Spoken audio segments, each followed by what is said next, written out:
शेतकऱ्यांची बाजू मांडणारे हक्काचं न्यूज चॅनल। महावितरण विभागाच्या 132 केव्ही जवळ मध्यरात्री लागली आग।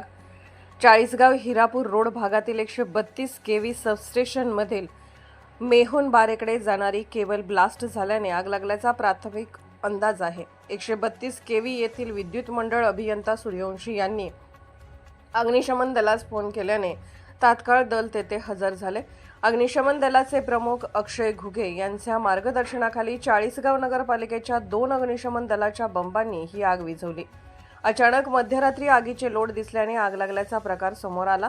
चाळीसगाव हिरापूर रोड भागातील सब स्टेशनच्या मागील बाजूला मोठे गवत असल्याने आग जास्त भडकण्याची माहिती मिळाली आहे।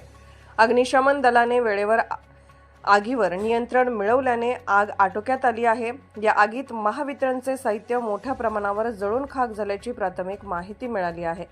तर या आगीमुळे चाळीसगाव शहरातील अनेक भागातील विद्युत पुरवठा काही तास खंडित झाल्याने भर उन्हाळ्याच्या दिवसात नागरिकांना रात्री उकाड्याला सामोरे जावे लागले।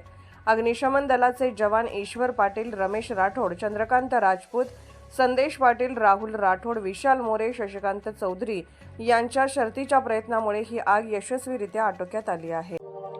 अशाच ताज्या बातम्या पाहण्यासाठी सह्याद्री न्यूजला लाईक करा, सबस्क्राईब करा आणि बेल आयकॉन प्रेस करा। धन्यवाद।